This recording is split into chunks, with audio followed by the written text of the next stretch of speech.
Good morning once again. I welcome you all to the ISC to Uganda chapter webinar. My name is Geraldine Mugumya. I'm a volunteer with the chapter. And today we have with us a very special guest, Pauline Kiria, who is a cybersecurity engineer, awareness advocate, and a threat intel specialist. So today's topic, she's going to share her expertise, her experience, in terms of best practice when it comes to what it takes to design and implement an effective cybersecurity awareness plan. Just some more about Pauline is she's a cybersecurity engineer at Stanbic Bank Uganda Limited, where she defends systems and monitors threats in a high security environment, and also leads the Cyber Mushka. Hope I pronounced that well. You correct me, Pauline. A grassroots awareness program teaching cybersecurity to families, children, and non-tech savvy communities. Her work bridges the gap between complex security topics and everyday life. She holds a number of certifications in ISO 27001, Certified Ethical Hacker, Threat Intelligence, among others. Her sessions are both practical and uplifting, so I hope you'll be able to pick so many lessons from this session. Without further ado, I would invite Pauline. Please, the floor is yours. Thank you. All right. Thank you, Geraldine, for that warm introduction. And good morning to everyone.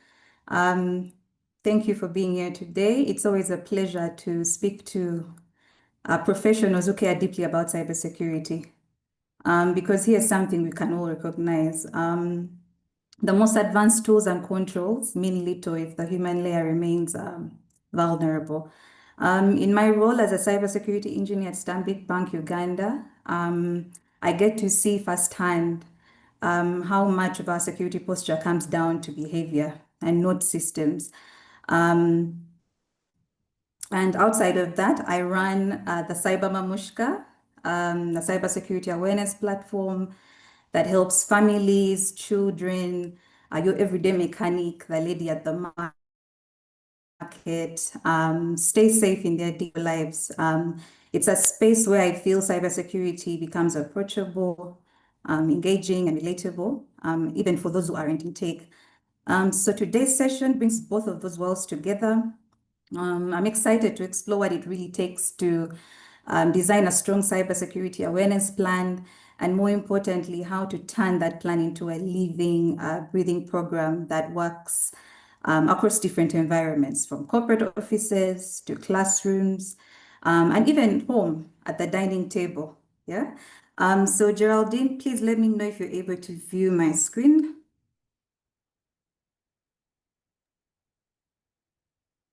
Not yet.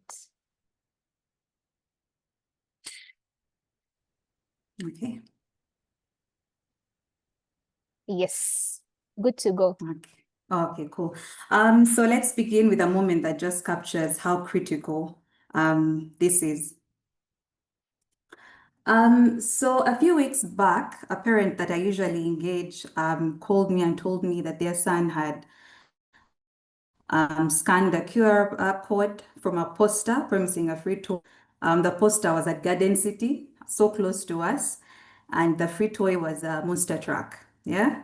But instead of that gift, it opened a shady website asking for personal details. Of course, the boy was alarmed. They ran to the mom just to report the incident, right?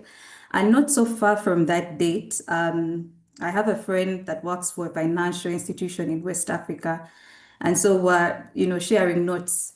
And so she was telling me that an employee had received a very convincing email. It looked internal. They almost clicked it, but something felt off. So they reported it. And guess what? That single report helped the SOC team flag a campaign that had evaded filters and could have compromised multiple inboxes.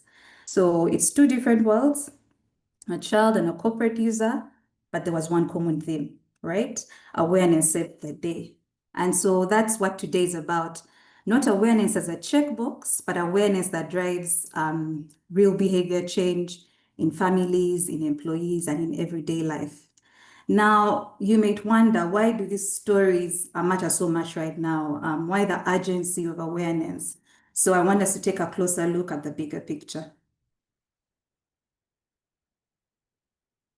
So according to the 2025 Verizon Data Breach Investigations Report, 60% of the breaches involve human element. Not misconfigurations, not 0 days, but people, right? And we know this firsthand, whether it's someone clicking a malicious link, reusing passwords across services, or falling for a voice scam. The weakest link isn't the system, it's human behavior. And tools like firewalls and EDRs are absolutely critical, but they can't stop someone from approving a fraudulent MFA out of habit or sharing credentials over the phone out of fear. And that's where awareness programs come in, right? Not to just inform, but to equip people to act differently under pressure and in real time. That's also why security standards like the NIST 853 dedicate an entire control family awareness and training from control 1 to 5 to security awareness and training. It's not optional. These controls guide everything from setting training policy, that's control 1, to ensuring staff receive awareness, that's control 2, to tracking awareness, which is control 4, and tailoring it to roles and insider threats, which is control 3 and 5. And because behavior change isn't a side task, it's a security control. So clearly, awareness matters, but here's the uncomfortable truth. Most of the programs don't deliver the results that we hope for. Why not? I want us to unpack where they go wrong. So let's be honest, some awareness programs are just painful. You've probably sat through an animated training video 3 years in a row. You've clipped through a quiz you barely read for, and boom, you're aware, right? So here I try to break down the 5 key characteristics where awareness programs often fail and how we can fix them. The first characteristics is in regards to approach, one size fits all. Most programs treat everyone the same. Same training for developers, HR, staff, receptionists, and even interns. But that's the problem. A developer's risk is different from an executive's risk, and also that is different from a receptionist or a parent that really wants to safeguard their family or children. The fix is that we need to segment by attribution. Yeah, we need to look at job roles. We need to look at access levels, even risk exposure. It's not about more training. It's about the right training. So the second pitfall is around measurement, and that is we measure completion. Too often we're tracking who completed that training, but not whether behavior actually changed. Instead of asking questions like, did they finish the video or did they finish the training? We need to ask things like, did they report a phishing attempt? Are they using MFA? How fast did they respond to that simulation? That's how we track real progress. The third is about time horizon. There's really no sustainment. Many programs are one and done. We give an annual training video and nothing else for the next 364 days, yeah? But behavior change takes repetition. How can we solve for this? We need to build a calendar. We need to layer in monthly nudges, seasonal campaigns, and timely alerts. We need to keep it alive, yeah? The next one is around content. We need to talk about content, and this is boring content. If it's dry, dull, and full of stock images, people will definitely tune out. And cybersecurity doesn't have to be scary or stiff. It can be fun, surprising, and even entertaining. So how do we solve for that? We can use stories, we can use games, We can use memes, analogies, and anything that makes people pause and think, right? And the last pitfall that I have for you is feedback. There is really no feedback loop, right?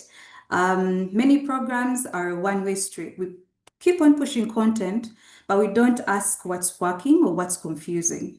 And the way we can solve for this is through surveys. Yeah, we survey and iterate. We need to ask for input. We need to review phishing simulation data. Let our audiences help, build or shape our content. That's how we make it better every cycle. Okay, now that we've called out all the common pitfalls, I want us to shift gears and talk about how to do it right. And that starts by thinking like a security or risk professional. Okay, so if we agree that awareness is about changing behavior and not just checking boxes, then where do we start? We don't start with content. We don't start with tools. We start with risk. Just like we prioritize patching based on CVSS scores, we should prioritize awareness based on actual human risk. And we already have that data. We just need to use it. For example, if your threat intel shows you that phishing is on the rise, or maybe your incident response logs may point to, let's say, repeated insider error, or maybe your GRC team may have flagged that employees aren't handling sensitive data properly during audits. That's where we should focus our awareness efforts on real risks, real people, and real behavior. And when we talk about, public-facing programs like the one I run, the Cyber Mamushka, it's about understanding what every digital citizen faces, right? Most of them are facing fake WhatsApp job offers. Some of them are facing TikTok scam ads. Others, children are scanning QR codes in malls like we saw earlier. So risk is everywhere. So your awareness or our awareness must be built to target those pressure points, right? So now that we know where to aim at the risks that matter, but who are we aiming, who are we aiming at? Because the people we are trying to reach, and that's the whole strategy in itself. If you take nothing else from this webinar, I would suggest you take this. Cybersecurity awareness must be relevant. If it's not relevant, it will be ignored. Yeah. And so here I try to show you exactly why a one-size-fits-all approach doesn't work, right? The way I do cybersecurity awareness for an executive will not be the same way I will do it for a developer. It won't be the same way I would do it for a receptionist or your mechanic or the lady at the market or a parent, yeah? So let's start with the executives. Their biggest risks are policy gaps and shadow IT. It's using unvetted tools because the approved ones are too slow or complex. So what would work for them? What would be that delivery format, yeah? We need to use dashboards. We need to use sharp, high-impact video briefs that connect risk to reputation and not just compliance. At least that way we'll get them to, pause and listen. Then when we look at the front desk teams, that's where you find receptionists or office assistants. They're often targeted by phishing emails, social engineering, and they may reuse their weak passwords, right? How can we solve for them? What delivery format can we use? We shouldn't be using dashboards for these kinds of people. They need micro-learnings, visual infographics, and reminders that make them pause before they click. And then when we look at developers, that's a different story. They face risks like hard-coded secrets, poor access control, or insecure, dependencies. And for them, that delivery would be needs to be integrated. Just think in time secure coding tips or let's say Slack nudges embedded in their tools. And for the public where parents and children fall, it's all about emotional connection, right? They face risks like oversharing, scams, screen time. It all hits home. That's why for them we will need to use games, stories, and practical guides. For example, our platform offers that for them. The adult learning theory backs this all up. It states that people retain what they feel is useful to them. If I can't see how a phishing simulation applies to me, I will ignore it.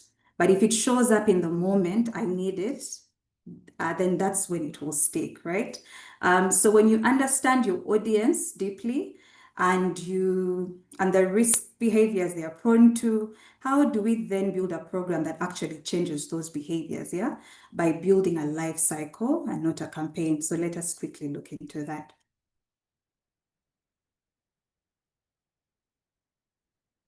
Okay, so this right here is where most awareness efforts collapse. We treat cybersecurity training like a once a year event. It's like a flu shot, but behavior doesn't change from one session, right? We don't go to the gym once in January and call ourselves fit. It's the same thing with awareness. A strong program follows a cycle, and that cycle has stages. We have plan, design, implement, measure, and sustain. In the plan stage, we define what risks to focus on. In the design phase, we design learning that actually fits the audience. Yeah. In the implement stage, we launch it in ways that will grab attention, right? And in the measure stage, we measure what works and what doesn't work. And then in the sustain, so this SANS maturity model breaks cybersecurity awareness into 5 levels. We have level 1, which is non-existent. It's where there's no program at all. People don't even know that the companies have, let's say, cybersecurity policies or policies in place. Level 2 is compliance focused. This one is a classic checkbox compliance stage. Awareness is done just to meet, let's say, an audit requirement or a compliance requirement. Level 3 is promoting awareness and behavior change. This is where we start seeing real behavior change. Level 4 is long-term sustainment and culture change. That's when awareness becomes sustainable. It's moving into culture. And level 5 is strategic metrics framework. That's when your program is data-driven, it's continuously measured and refined. Our goal is to get to level 3 and beyond. But ultimately, level 5 is where maturity makes impact, right? A practical tip that I can give you is we need to get comfortable or even start using monthly themes, drip content through email, posters, Slack messages. We need to keep it fresh, seasonal and fun. For example, we know that in February we have Valentine's Day. So, and usually romance scams happen during that time. So you tailor your content based on that. We know that in April and in December, people could be traveling for Easter or Christmas. And so there's usually some, travel scams or card-related scams. So you build your content around that. Yeah. So we need to stop thinking of awareness as just an event. We need to think of it as a living product, one that should evolve and improve, just like our tech stack. Okay. So that even every great cycle can fall flat if we don't understand how behavior actually changes. So let's talk about how what really moves people to act securely.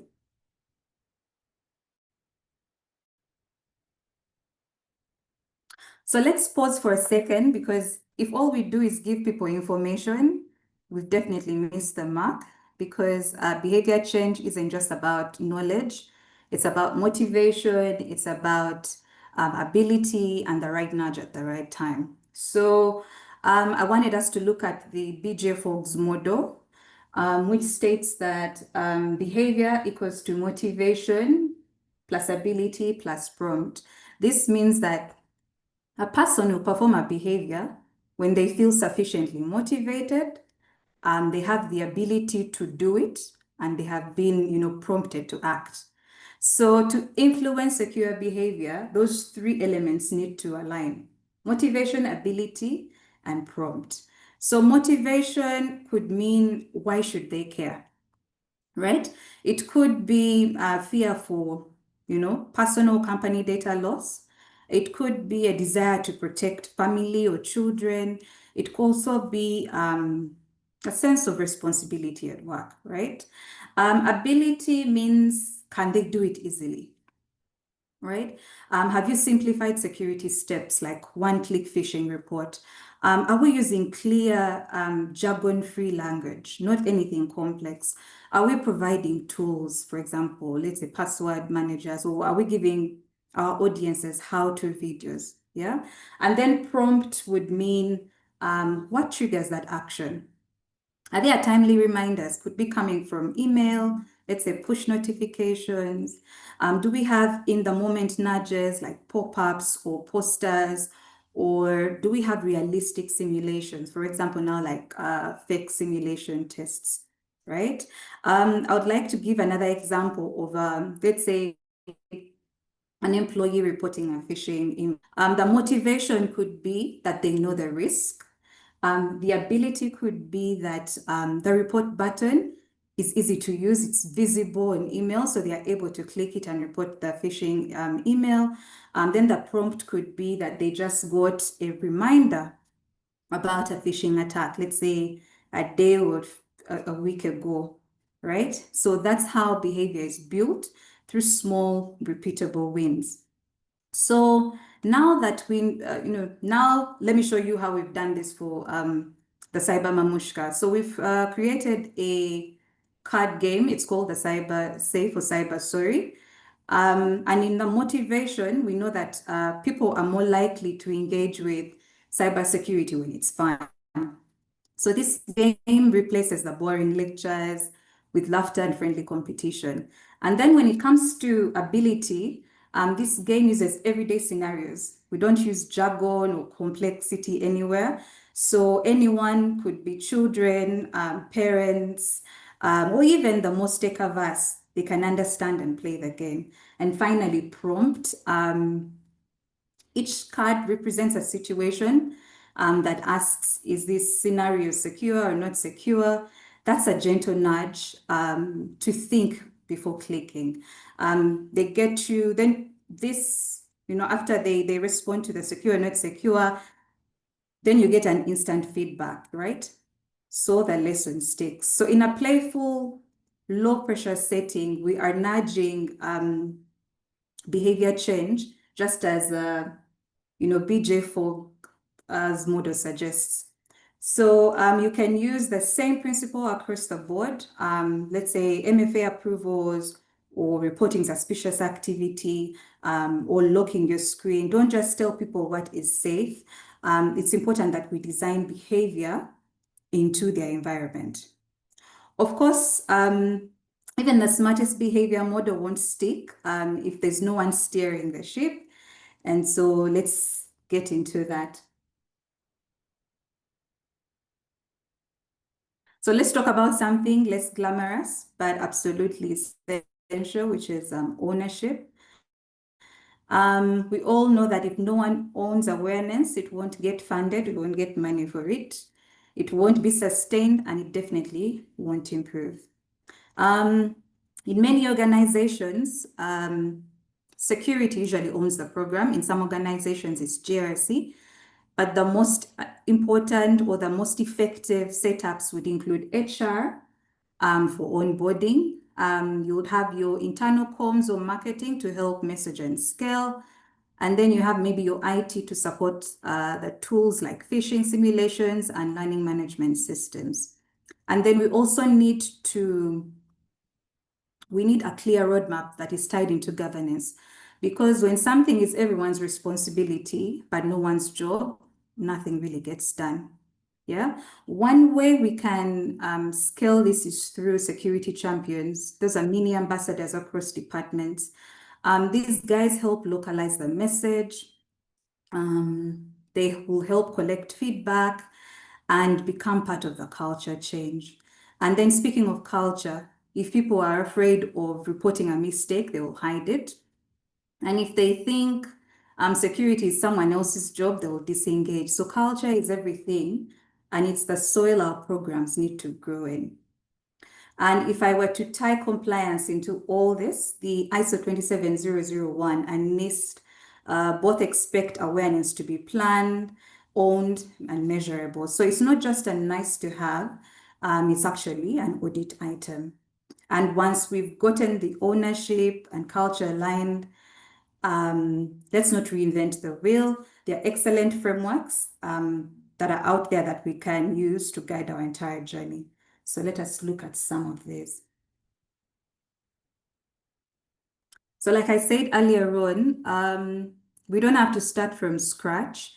There are frameworks that are out there that are designed to help us launch and scale effective programs.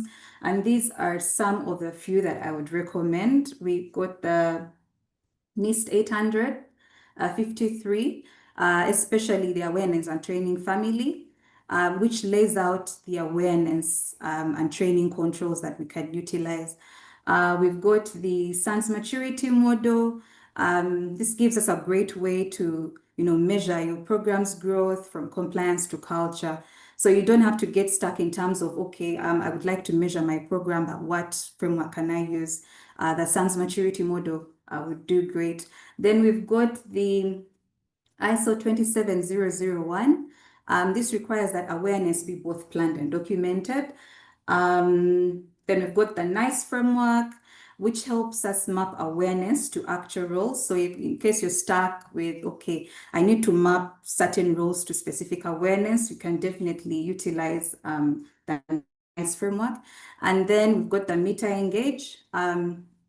If you're ready to go even deeper, this one explores how to, influence adversary behavior. And let's not forget the behavior science frameworks like the one we saw earlier, the BJ4 model and the likes. These help us understand how to actually shape habits and not just send, content or emails out. Then we've also got tools. Most people are well versed with KnowBe4, Hawk's Hand, CyberSafe. So these will help us operationalize these frameworks with built-in content, behavior tracking, and even sentimental analysis. And for the public audience or audiences, you can still apply the same principles. You can use relatable stories, you can track which content gets shared most, you can, run low take simulations like asking, would you scan this QR code and using it to spark a teachable moment. The key really is not to wing it. There are frameworks that are available. They're not built to limit us, but they exist to actually elevate us. So frameworks help guide the what, but now I want us to look at how do we know that things are actually working. So let's talk about the numbers that actually matter in awareness.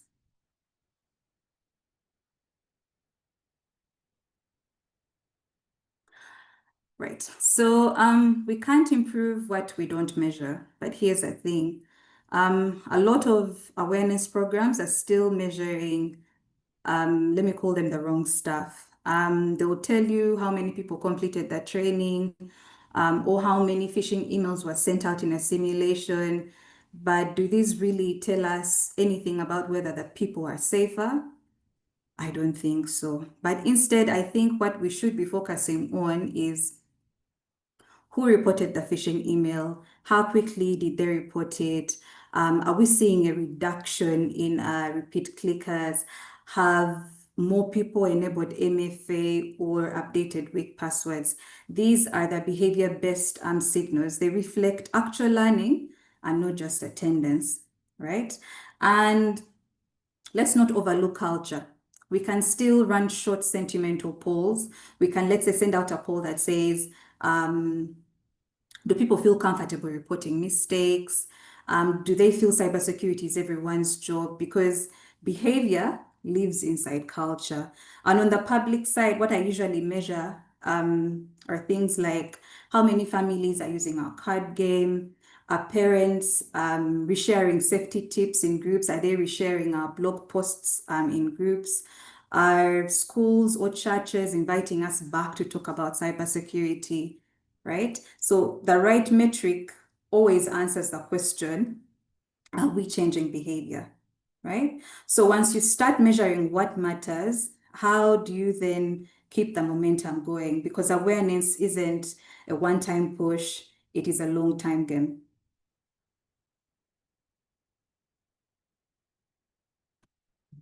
So cybersecurity awareness is not a once-a-year event like we said before. We don't just do it in Jan, or we don't just do it in October. If it's going to work, it has to live within the organization. It has to evolve with your people. Awareness works best when it shows up consistently and in small doses. We talked about, the monthly tips where you tailor your content on a monthly basis. You send out monthly tips. You're in people's faces. Because the funny thing is that we are also competing with everybody's attention. We are competing with, busy working parents, people that are on social media. So we have to be consistent. We need to use themed campaigns, like I said before. We need to use real stories from real incidents. 2 weeks ago or a month ago, around that time, we had a case where someone caught a phishing attempt. Actually, it was a phishing attempt because of something they had seen in one of our blog posts prior. That was a win for us. It only happened because of consistency. Because every Friday we are sending out blog posts and we are talking about like real stories from real incidents, right? The other thing that I can also share, it's important to use storytelling because it's sticky. A person will read a story and they'll probably not forget, right? It's important to use humor. It breaks the resistance. With the Cyber Mamushka, we have a tone. We have our blog posts that is humorous. So it's sort of like breaks resistance. It's important to use gamification if you can, because people remember what they enjoy. Like I mentioned earlier, we have a simple card game that sparks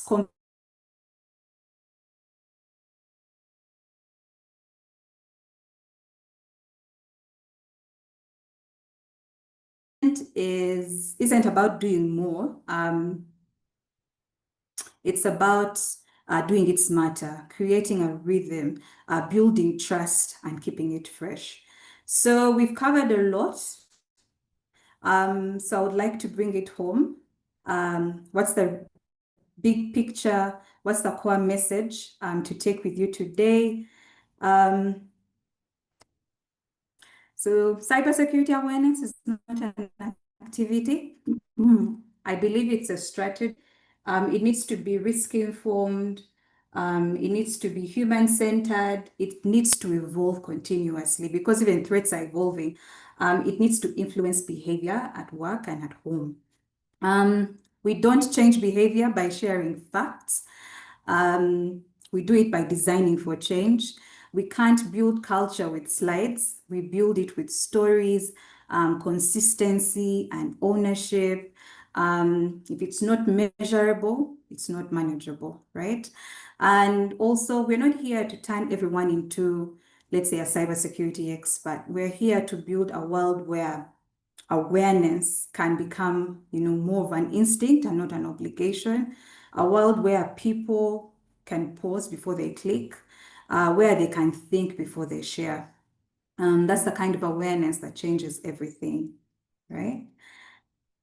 So before we open up for questions, I would love to hear from you. What's that one thing you're going to revisit in your awareness program after today? It could be your metrics, it could be your engagement methods, It could be how you tailor your content or how often you communicate, right? And if you're thinking everything needs a refresh, you're not alone. You're definitely not alone. So thank you so much for your time. It's been an honor to, share not just theory, but real tested ideas from both the corporate world and the public side of cybersecurity awareness. I hope for a day when we can make awareness smarter and make it stick even more. Yeah. Thank you. Thank you so much, Pauline. It has been a very, very insightful session for me myself. I've learned quite, it's been a refresher. I've learned a few things that I need to work on as part of my initiative to improve cybersecurity within my organization. I would like to open the floor for questions. But also before the questions come in, I believe to respond to your question, what's the one thing you revisit in your current awareness efforts? I have some few comments from the participants. Diana mentioned I need champions. Patricia is mentioning segmentation of security awareness. So it seems like there's quite a lot that needs to be done around cybersecurity awareness. So let's jump into some of the questions that have come up. How do you change culture from the top to improve awareness?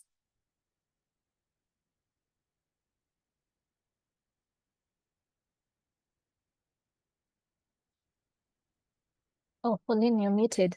If you were, okay. I'm sorry about that.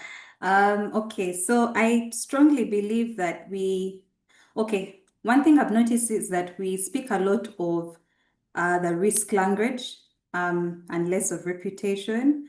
So we need to learn to tie awareness to reduced incidents, better compliance, and safer decisions. If we can get that data and then tell the story, I believe you can get, let's say, top leadership's attention. So we need to learn to couple the risk language and reputation language. And that way, we're able to grab their attention. Yeah. Okay, thank you for that.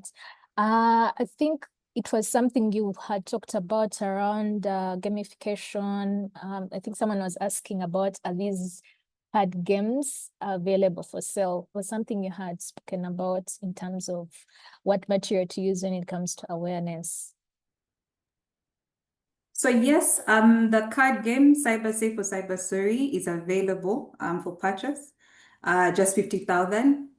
You just visit our site, the Cyber Mamushka, and you place your order, and then we're able to get you the game, able to deliver to your doorstep. Yeah. Hey, oh, another question has come through. Let me just this is from Hamza.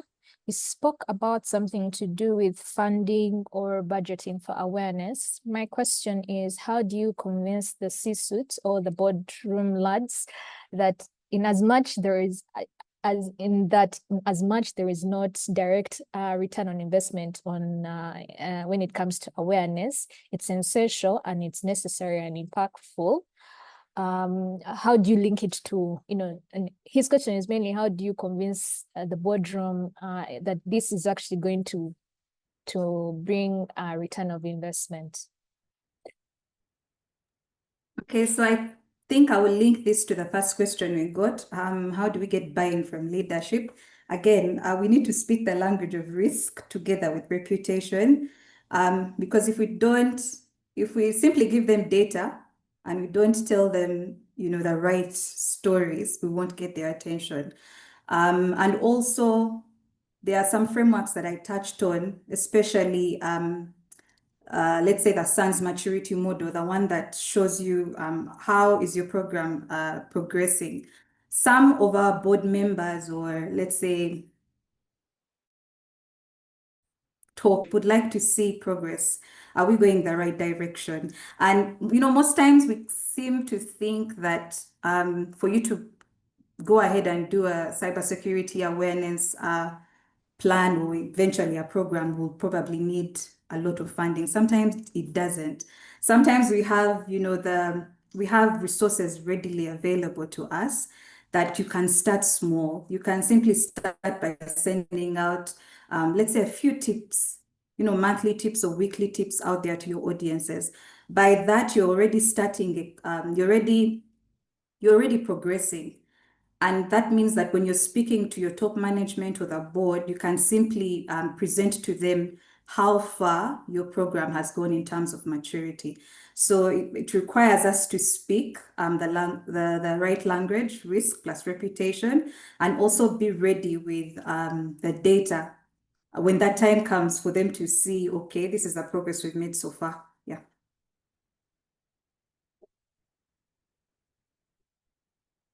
Sorry. One more question. How do we measure or results of the awareness training? I believe you touched on this when it came to some of the tools, but please proceed. Okay, so how do we measure? Just come again. Impact or results of the awareness training? Okay, so we can utilize frameworks. I touched on the SANS maturity model. That is very helpful. But also to bring it down, you could send out surveys because most of us are used to just sending out content and not really asking for feedback. Sometimes we even send out content that's very confusing to the audience. But when you take a pause and send out a survey to your audience, you're able to get real feedback in terms of what's working and what's not working. Yeah. Okay. I believe that was the last question from the participants. So I just want to say thank you so much, Pauline, for accepting our invitation to come and share your knowledge, your experience, your expertise when it comes to how to come up with an effective cybersecurity awareness plan. To the participants, thank you for taking time out of a busy schedule I hope it has been a very interesting and insightful presentation, and you picked a lot from this. Please take back these, these nuggets of knowledge and implement them within your organization as well as your communities. Share something with your families when it comes to cybersecurity awareness. Thank you all and have a good week ahead. Thank you. Thank you for having me.